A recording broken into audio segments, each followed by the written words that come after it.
What's up guys, it's Hanif here and welcome to another video. In this video I'm going to be showing you guys how to remove anything from a photo. So let's get started with the video.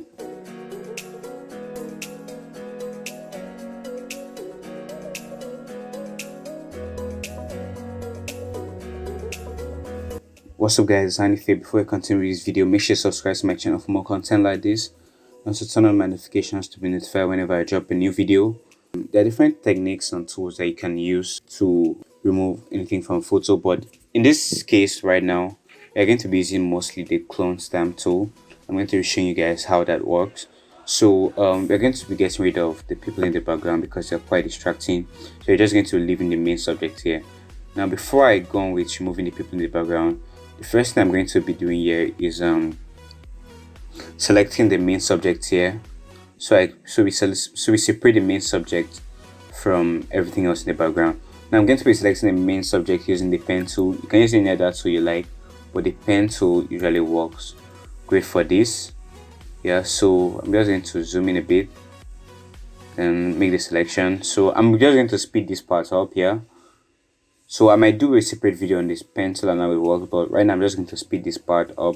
You can use any other selection tool, let's say like the quick selection tool, but I'm going to be using the pen tool for this for more accurate selection here. So let me start from selecting from my feet.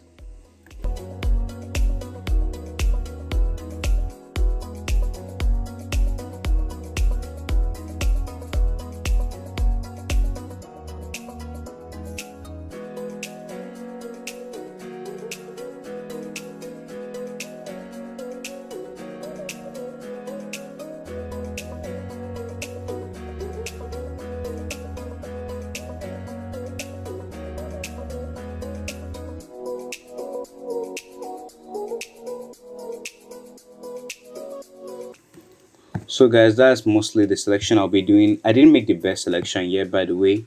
I just like want to select enough so I can get rid of the people on this side of the background.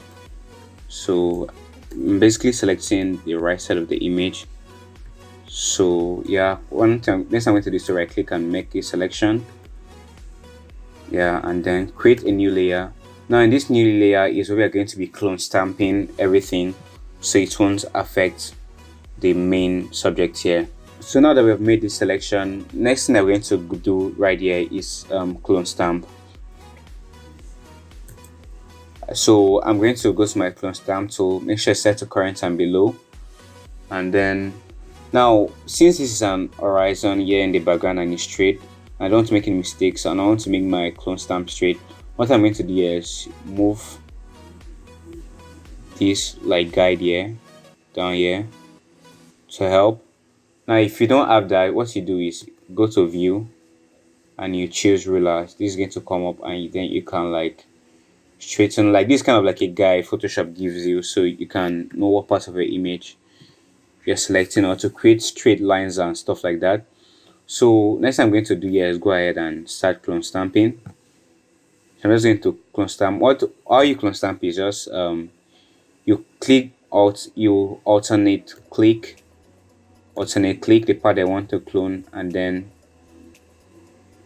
basically stamp it somewhere else. So I'm going to set my hardness to like 50. So yeah, not the brush shouldn't be too soft and shouldn't be too hard at the same time. Now I'm following the ruler here so I get the horizon all straight and all that. So yeah, I basically clone stamp this part. Now let me make a better clone stamp here. So we've gotten rid of that. I'm going to clone stamp the river here to cover the legs. So basically, I didn't really get that right there. All right. So now I'm going to like get rid of the shadow as well, or the reflection on the beach. So yeah, basically we have like gotten rid of that part of the image using just clone stamp. So being able to understand clone stamp and how it works and being able to combine that with other tools in Photoshop will really help you a lot. So next thing I'm going to do is clone stamp this part too, and then make sure it's straight and then click here. Now guys, you see this is the reason for the making the selection. We have separated the subject from the background, so whatever changes I make here won't affect the subject itself. That's why I selected the subject. So I'm going to move to the shadow here, the reflection here, then maybe clone stamp this part as well. That should work. Yeah, let's Ctrl Z that. Let me reduce it, and then we clone stamp this part too. This is not the best clone stamping, so let me just undo that for a second. Let's do this instead. So as you can see, let's Ctrl Z that, and then a little bit more here. Ctrl Z that, and let's zoom in a bit. Follow the horizon, and then yeah, click that. Now as you can see guys, we've gotten rid of everyone from the right part of the image. I'm using clear guides, so you can see the changes we have done here. It was like there was nothing here at all. So now let's the right part of the left part of the image should be easier. I'm talking about my left, not our left. So left part of the images should be easier. Let's Ctrl D to deselect. So as you can see, we have gotten rid of everything that was on this side of the image. That was not really the easiest, but it was simple enough, as you can see. So let me merge those layers. Ctrl E to merge the layers, and then I duplicated it again. So you can basically do the same thing here. Basically, I mean, so let's do the same thing, but let's try to use content aware instead. And let me show you guys in another way to go about this. Now, content aware is not really used in every situation. Let's say you can use it for like to remove simpler stuff, like maybe I don't really have an example here to show you guys on this, like where content aware really works, but I'm very sure that in this situation it won't do the best job here. So let me just show you guys what content aware does for educational purposes.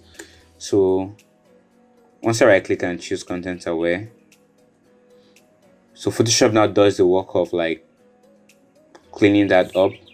As you can see, Photoshop did that, but it didn't really do the best job with that. So that's why we're going to go back with the same method we used before. So right now I'm going to use a quick selection tool for this part, since yeah, the quick selection tool work well for this part. So so we create a new layer as before, go back to our clone stamp tool, go back to our ruler, so we can like make a straight selection and all that. Let me adjust this a bit again. All right, so you go back to our clone stamp tool here, we expand it. Yeah, we can expand it. We alternate click, and then I'm basically following the lines here, so to make a straight selection. So then I click, and then let's reduce this, so get rid of the reflection as well. You also click that, and then basically we are using this clone stamp tool in all of this tutorial, since it's like one of the most powerful tools in Photoshop for stuff like this. Especially the clone stamp tool is really powerful. You can use it for screen retouching, for replacements and stuff like this. So the clone stamp is really a photographer's lifesaver. So I think we have got some over here, so let's just get rid of that. So Ctrl D, and then we clear guys. Boom. As you can see, we have gotten rid of everyone in the background. So this is before and after, before and after. Like there was like this, basically like there was nothing there. So that's how you get rid of, or that's how you remove anything from a photo in Photoshop using the clone stamp tool. So I hope you love this tutorial guys, and there's more to come. So please subscribe to my channel and turn on notifications for more content like this, and I'll see you guys in the next one. Bye.